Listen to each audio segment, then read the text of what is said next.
Ara Ara. Hey guys, and welcome to another episode of Ara Ara podcast. I'm your host Amy, and with me is Vivz, and we have a special guest today, Bibi Zumot. Hi guys.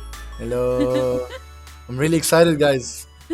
Right, and today we're gonna basically talk about live streaming and the entire life of Gaming industry. gaming of the gaming industry. So, could you tell us about yourself, Bibi? Just let the audience know who you are as well. So, I'm a content creator in the Middle East. I've been creating content for a really long time now. It's quite a while now. I've started with the gaming and then streaming, and then I've done a couple of YouTube videos. And now, currently, I'm doing more short term, so TikToks, Reels, fun stuff. I'm really loving it. I also work in media agencies, so I also help creators do their content, and I manage influencers in the region as well. So, yeah, that's pretty much the sum of it. It's pretty cool, and I'm loving it so far. I've been in the industry for almost 9 years, and yeah, Wow, that's going such a really long well. A time. long time. But Bibi, I'm curious, what got you started into gaming? Like, what made you into a gamer? I've been gaming ever since. So I remember back in the day when online gaming was still at its peak. I was playing RuneScape at that time, and my dad used to call it the Oh. spider game.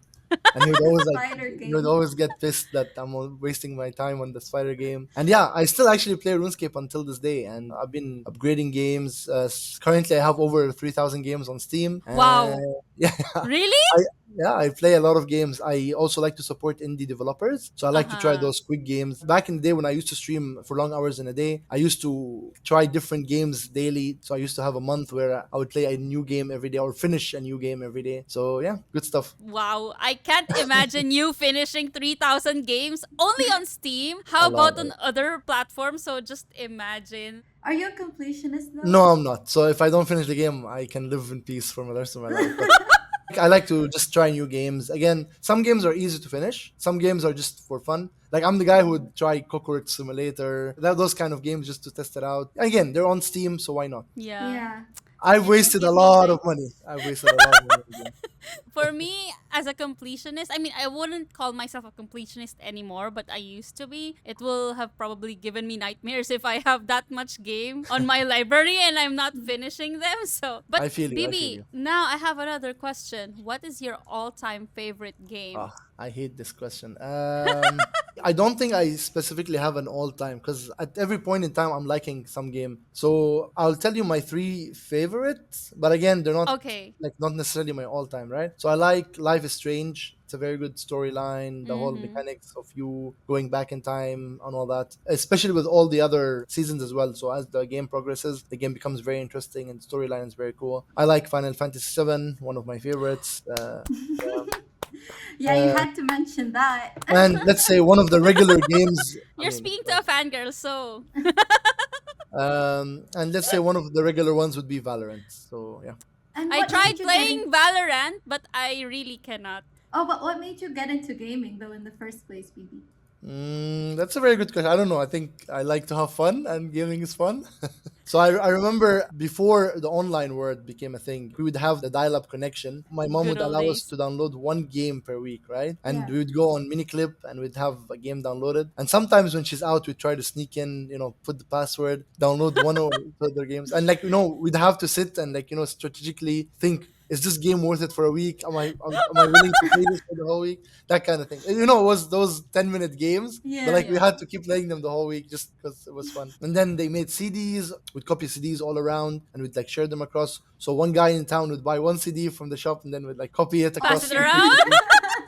of course, and then we'd share it, so every day one person would buy, and then yeah, eventually the online world became a thing, and yeah, that's where my journey started with RuneScape. So in terms of gaming platforms, you'd say you are more into like the PC games, or do you have a preference for console games as well? Definitely a PC gamer. I Mhm. play console, so I've had a PS1, PS2, PS3, 4 and 5. My brothers got it. It was there in the house, but it wasn't my thing. So this is where I started focusing more on PC. We also had the Xbox, Nintendo Switch. I have one as we speak. So Nintendo Switch, good stuff as well. But yeah, so mainly Nintendo and PC because you don't get the PC games on Nintendo. You don't get the Nintendo on PC. I'm a fan of Nintendo, but with PS and Xbox, I don't think there is much of exclusivity going on. So there are some exclusive games, but like I can live without PlayStation or an Xbox. I still love them. I would play them with my friends, but it's عادي يعني. It's not a big deal right now. Talking about PC gaming, initially you were also a streamer on Twitch, right? Mhm. So could you talk about your journey being a Twitcher? Streaming has been something crazy for me because I started, let's say, in 2015 to start watching streams, and I was like, "What is this Twitch?" And I open it up, and I'm like, well, people are playing games." And at that time, I had a very different mentality. At that time, I think PewDiePie was like a peak YouTuber at that time, Yeah. and he was always putting YouTube videos about that. And my whole mentality was like, why watch someone play when you can just play, right? I still have this mentality, right? If you're just watching Really? someone, I don't think you should watch streamers unless if you have a purpose of watching them, whether it was their content, specifically whether you're supporting them, or whether it was to learn from their gameplay and stuff, right? Mm. I stream and I like it, so I always try to have some value going on. If I'm just streaming for no reason, this is why people switch to other streamers. And the whole streaming community now is very saturated. In fact, Yeah, I it believe is. Twitch has over 2 million streamers at this point in time. Unless if you really stand out or put some quality content, and I don't mean quality as in like good graphics, good pictures, good gameplay. I mean something that people can really enjoy and they feel like they haven't wasted their hours watching you. My mentality changed as I started streaming because I realized, okay, things are going to become different. You have to actually put content. I understand, okay, so I'm watching this guy to learn better about the game, to try different things. I started understanding the concept of, okay, well, rather than me buying the game and spending money, maybe I will watch this guy play it. If it's good enough, I'll do it, and all that kind of concept. Now I have a question. So since you've mentioned that you had that mentality about live streaming, like watching a streamer, so I would say that if you're watching a live streamer play a game, I would call you a backseat person. Like, Mhm. because that's what I used to do, right? Backseat gaming was a thing, even for us. Especially when you have siblings, like you're just Mhm. watching your brother play while you're just sitting there. And I feel like watching live streaming is backseat gaming in a sense, but would you say that an opinion of a backseat gamer is valid since they didn't actually play the game, but they have some sort of opinion over the game, like, yeah, it's not good, it's not that nice, the quality you know? Very tricky, and yes, I think they do have a valid opinion. Sometimes it depends on what their opinion is about and how well they've known in the industry. So if it's like a developer, a Mm, guy who develops games, and even though he didn't Mm. play the game, he can already tell the mechanics are bad. mm, Most people actually nowadays watch reviews of the game before even buying it. So it's yeah. technically just watching without really playing it and still making valid assumptions and valid decisions about the game or the quality of the game. So I think yes, it can be valid. I don't think we should neglect anyone's opinion anyway. So Exactly, because like I feel like there's some sort of gatekeeping in a sense in gaming community. It's not just in gaming, like everywhere else, but that's one of the things that I often see. People mhm. say that, well, you didn't actually play the game, so how come you have this opinion? And I'm like, Definitely, definitely. well, I'm sure, like, as a live streamer as well, you get a lot of these comments. Like, a Oh, lot of people. definitely. And how do you deal with that? So gaming in general, or like let's say the media industry in general, can become very toxic at times, and there'll always be the annoying ones, there'll always be the supportive ones. You just learn how to deal with it. Sometimes I'm in the mood where I'm like, you say one bad word and you're immediately out, you're banned. Sometimes I like to entertain my prey, like they say a bad word, I would give them a bad word, and we'll see how it goes. Entertain myself with it. It mainly depends on what your mood is. As long as you're not really offending anyone per se, or just like harming anyone in any way possible, I think then yeah, I think it's good overall. Just make sure that your stream is happy, everyone's happy around you, no one's being annoying or harmful to others, and that's what matters at the end of the day. Me personally, I can take as much insults or toxicity as I can, but yeah, some days I'm just not in the mood. I'm just like, well, you're muted, you're banned, immediately out. yeah. And even in gaming itself, the community in general of gaming can be Yeah. toxic. What more Definitely. live streaming? So, yeah. Definitely. And is that a reason why you quit Twitch? So streaming in general takes a long time, right? So when I used to stream full time, which was a very good part of my life, I used to enjoy it actually. People think it's easy, but it's not. I used to sit and do a full-time schedule, wake up in the morning, do coding in the morning, then play a random game, and then come home, do the community stuff in the evening when everyone was like kind of already woken up, they're back from work, and then do late night game or like pro gaming. So I used to actually divide my days. Some days I'd have BB Wow. Thursday night, some days I'd have Wednesday, my Be Positive show. It was quite different in different aspects and stuff. That time was very enjoyable, but again, it consumed a lot of my time. So for now, short term stuff are kind of easier to get, easier to Yeah. manage. Yeah, I can work around it with my full time job and with me just managing the influencers in general. Yeah, streaming is fun. It just takes a lot of time. And if you don't have the commitment and the consistency, then I would definitely recommend you doing something short term or something pre recorded, because it's good to stream, but if you're not consistent, you don't expect to grow. So if you're trying to Yeah. grow or if you're trying to like build a business out of it, not being consistent wouldn't help. And I think Yeah. everyone knows their limitations and how they should be managing their time on that. Also, I tried streaming on other platforms. So Twitch was my kind of main platform, but I've also tried Facebook gaming, I've tried YouTube, I've tried Trovo, I tried Kuma, which was like a new Filipino streaming software, actually, believe it or not, and Yeah. Mixer, which said goodbye to us a few years back. You've mentioned a lot of platforms, right? Mhm. That gamers can go into for streaming. But what would be your most preferred out of all of those? Because as far as we know, there's a lot of live streaming sites that Mm. keeps on just popping over the years, and some of them, as you have mentioned, didn't survive. So, Mm. what would And now you? we have kick.com as well on the Yeah. way. So, I don't know how to space it. It mainly depends on what your stream is. I don't think the platform per se makes a huge Mm, difference. I think it's a matter of what you do and what your content provides. So, for example, right now Kick is kind of coming up and stuff, and I'm actually recommending a lot of my friends to go to it because it's a new platform. It's not as saturated as Twitch. Twitch is more of a structured platform. They already have the insights going on. They already have the name, the brand. It's also owned by Amazon, which immediately they have a big funding basically to support all the big features that are coming up. Small platforms are more of like you building a platform that's easy to build without having to kind of grow yourself. If there's only 100 people streaming Valorant on a platform, and you're one of those 100, it's easier to be found and it's easier to grow than having you being one out of 10 million on a platform, right? I think it's just a matter of, again, what you're trying to achieve. A lot of people have started on Twitch and have been very successful. A lot of people have started on like Mixer, Kick, other platforms and have been successful. I don't think it's the platform per se that kind of determines what your success would come. It's just a matter of you and your hard work. Yeah, that's true because I would agree that you've mentioned earlier that consistency is very important, dedication. Because in one stream, I used to like have a minimum of 3 hours in just one sitting. Because if you're playing, let's say, for example, League of Legends, in Mhm. 3 hours, that's only like what, 4 to 5 games? And sometimes you need a minimum number of hours to engage with the audience, to get your audience coming in, because not everyone will be with you from start to finish, like some Definitely, of them will definitely. come throughout the middle. So I really miss live streaming though. Same, same.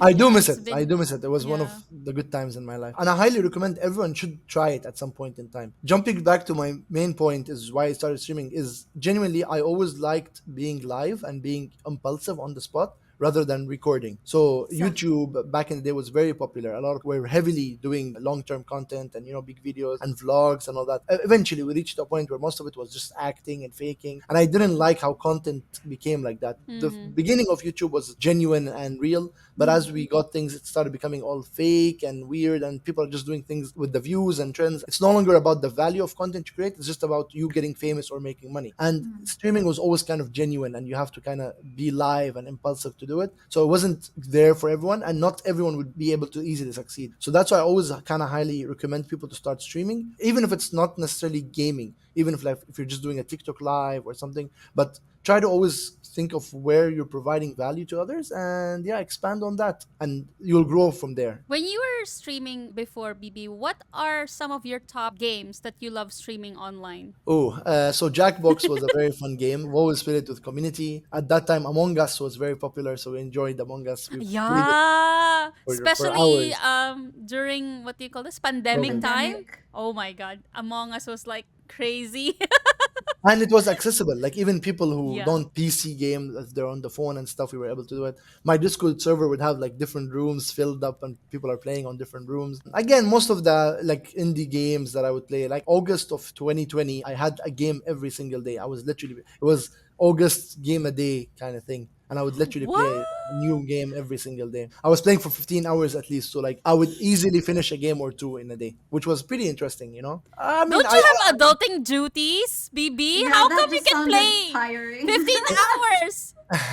well, at COVID times, it was more of like I had the time to do it, so it was kind of fun. Now, unfortunately, my adulting duties are here. That's why I don't play as much. But yeah, I mean, several games that I played and I really enjoyed playing. I can just name some. So, Legends of Runeterra, Brawlhalla, Fall Guys, Rocket Arena, Rocket League, RuneScape, League of Legends, Balo, Gang Beast, Terraria, Among Us, Hades, Dead by Daylight, Phasmophobia. I mean, I can just keep going. But yeah, cool games. And what's the biggest thing that you've learned about the gaming industry here in the UAE? It makes good money. That's what I learned. Really? Really? Yes. So gaming in general No. is one of the biggest industries, if not the biggest. It's literally, again, I think you've heard this 100 times. It's bigger than the music and the movies combined. Gaming is huge, whether it was industry level or gaming level or creator level. Again, you just need to kind of stand out, put yourself out there, have a really good stand in the show itself, know people in the industry. And yeah, I mean, everyone has a chance to succeed as long as you're really working hard and putting the effort into it. I'm questioning my career decisions now. Yeah. No, but it's really Definitely, interesting. gaming is definitely not a waste of time. I can tell my parents Really? that. That's what my parents used to tell me as a child. I grew up and Yeah. now I can straight tell them to their face, I did not waste my time. And they're very proud of me, actually. Oh, that's so nice. Because, like, from what we've heard with others, was that the gaming industry here in the UAE isn't as, I guess, it's not a moneymaker compared to other countries. Like, you can't Definitely. really expect to make money as of now. You can. I trust me, I work with influencers. I know how much they're getting per video, which is like a 3 minute video that they do. So yes, you Mhm. can. You just need to, again, it's not as big as other industries, so the industry isn't as mature compared to Europe, America, and even like Aussie and Asia. But we're still growing. Saudi just recently has purchased a couple of companies for almost 500 million. They just bought another studio yesterday for like 4.9 billion. So again, the money is there. It's just that agencies or brands or companies don't know where to put it yet because they're kind of clueless about the whole gaming Mm. industry. And it's kind of the responsibility of the gamers and of the brands to kind of meet in between. These guys are kind of old fashioned. They understand normal marketing. Brands and like creators, they're still new.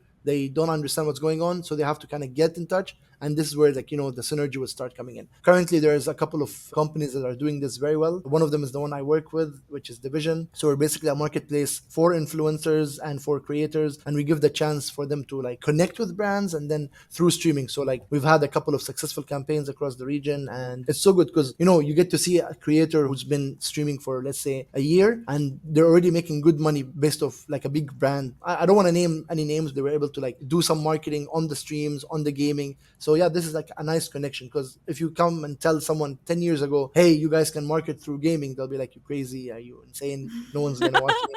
But like, trust me, nowadays people are mainly watching games. Even when I'm working, I still have like Twitch streams on. Even if I'm like playing or in movies, I'll always have my like side games going on. Even right now, if I'm literally like talking to you guys and I have RuneScape on, just because it doesn't require a lot of my attention. So yeah, gaming is booming, gaming is big, and I think it's just a matter of you understanding the concept, understanding the industry, and knowing where to go in the right direction. I just have a question though. I'm really curious about this division because I remember a few months back you sent me an invitation like, "Hey, you should sign up for Division." What does Division do to actually help content creators? I mean, I know you've mentioned a lot Mhm. earlier, but I just want to focus and highlight on how the process is for someone who's interested to join. Simply, if you're a creator, it doesn't matter what your numbers are, because what we do that's a little bit different than just a normal agency or a talent agency is we actually give the chance for smaller creators to be known rather than bringing one massive creator.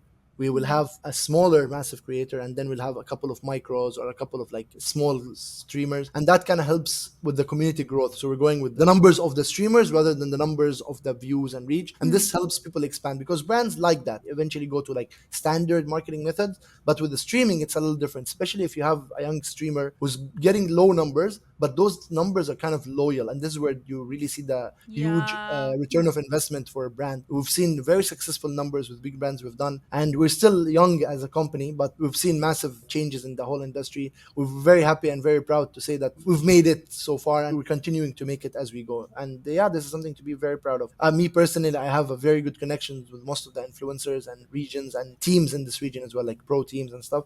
So it has been also very helpful for me to kind of build those connections across. And yeah, it's just a matter of building the connections between them and the brands, because the brands have the money, creators have the content. We just need that bridging gap between them. Well, I'm really excited for the vision and for what you're building in the UAE region, because honestly, that sounds good to hear for a small content creator. Like, for example, for us, we're not that big, we know that, and we just love putting out our content out there. So I have one last question for you, BB. What will be your advice for someone who wants to start their journey or their live streaming career, or content creation career? The advice that I always give to everyone, and I think a lot of times people have heard me say this, is literally just start. A lot of people focus mainly on like doing the perfect content, coming up with the overlays. I just started, I pressed the button, and I remember at that time I was in my random house shirt. I did not even prepare.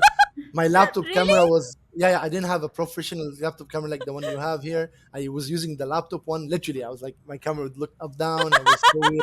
And I started, and at that time people were just supporting me. I remember like my first stream had almost 25 views, which was insane for someone streaming for the first time. But it was just my friends coming up and they're just trying to support me, right? But then this is where I started realizing, okay, well, something is going on. Let's build on that. So I slowly started, viewing. My viewers started going up. Eventually, slowly, I started upgrading. I would get the better laptop, and then I would have two streams. So I have my chat on my Wow. game, which is amazing. And then I'd get the camera, then I'd get the mic, then I'd get the stand and my controller. And now, like, I kind of have this full setup going on around me. And then you kind of fix your room. I got the LED lights. I got like the RPG moving stuff.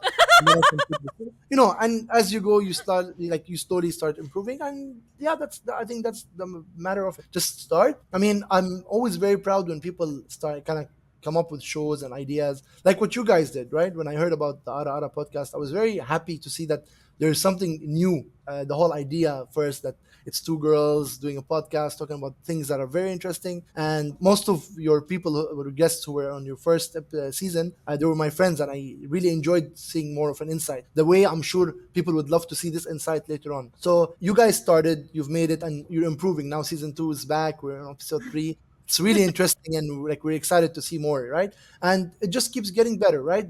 I don't think you guys will ever go back, so it's always a matter of improving. So you guys started, Yeah. and eventually it's very fun to see that progress, right? So when I go back to my old videos and I'm like, whoa, where was I? And then now where I am, right? So yeah, I think press that button, go ahead, don't be scared. If people are gonna judge you, you lost nothing anyway. People are always like scared. What are people gonna think and stuff, bro? A lot of people that I know were literally streaming on zero views for like months, and they were putting content that looked like they had millions out there. No one knows, like literally, who cares if you have the numbers or not? Eventually, you're gonna have those million, and you're gonna be ready to face those million because you're always putting content as if you had the million out there, and people Yeah. like that. So yeah, just put the hard work, and things will come across. I promise you that. We don't need to look far, BB. When we started this podcast, I didn't have anything on my background. It was like a plain white wall. Now I have all of those anime posters and everything. So I'm like, that's progress. Exactly, Yeah. exactly. And I'm telling you, things eventually come. Like I don't think people focus much on these things. Again, there'll always be the one or two people who always throw these comments, but like Nitpick, in general, yeah. yeah, people don't care about the aesthetics as much as what the real core content is, right? If you're funny, people are gonna laugh, regardless if you have 50,000 background color, if you have the best PC, if you have the best gameplay. Ouch! If you're funny, BB! I'm so I'm, proud I'm of my setup! I mean, I'm proud of it too, but it's the core content that you provide. So Yeah. I like Viv as a person. I like Amy as a person. It doesn't matter where they are, what they do. It's a matter of, am I enjoying their content? And the answer is yes, I am. So this is why I'm gonna keep watching. That kind of thing. Aw. Thank you, Thanks, BB. BB. We really appreciate it. And like, I think you're our first guest for the second season, actually. Yes. Woo! Yeah. Yeah. So like you're with us on our journey. So it's really a pleasure to have you as well on our journey as we progress and like have you as well grow with us in a way while you're growing as well. Definitely. It's a pleasure for me, honestly. And I really hope that whoever is hearing out this, if you kind of were hesitant to like start streaming, now is the time. Again, guys, things are moving very quickly. Social media, as you know, changes immediately. It's a matter of seconds. A new platform comes up and start. So it's very important to start as soon as possible and get going so that once things are changing and stuff, you never know. Maybe you could be the peak of the new pop platform and the new peak of the things that, because like Vine was a thing, right? But then Yeah. when TikTok came out, the people who were very good at Vine were able to catch on TikTok quickly because it was the same logic, which is like short videos, right? So maybe sometimes you are late on a trend or two, but then you catch up the third one because you were already in the cycle, right?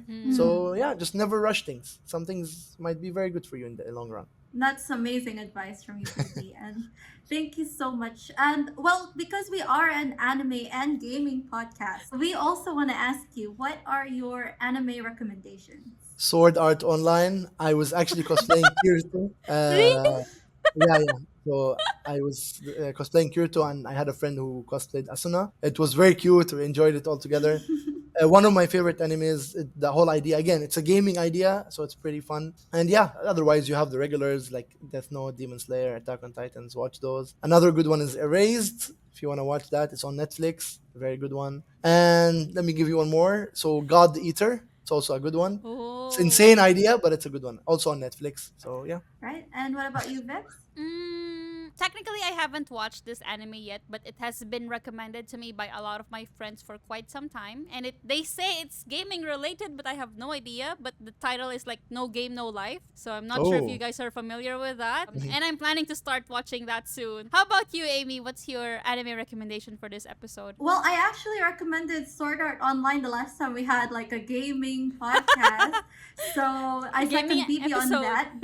But I will also recommend Arcane because Vivz will be streaming that very soon. So watch out for that. Yeah. Arcane is a good one. Yes, definitely. These guys worked really hard to build that animation. Good stuff. Yeah. Cool. All right, so I guess that's it for this episode. Bibi, do you have any socials that you want to plug? I'm Bibi Zumot on all socials. BIBIZUMOT. I think the moment you type Z, I'm gonna appear. But yeah, that's my I also social. have VIVIZ, but not B, right? Viv's Black Mage. See, Z is a good letter, guys. Z is a good letter. But yeah, I'm literally everywhere. If you know a platform, I'm probably on it. So yeah, find me anywhere, and I'm friendly. I reply to my messages. So yeah. So don't forget to follow Bibi, guys, and don't forget to follow us as well at the Ara Ara channel. You can follow me at Amy, and you can follow Vivz at Vivz Black Mage. All right, we'll see you guys next time. Bye. Tune in to Ara Ara.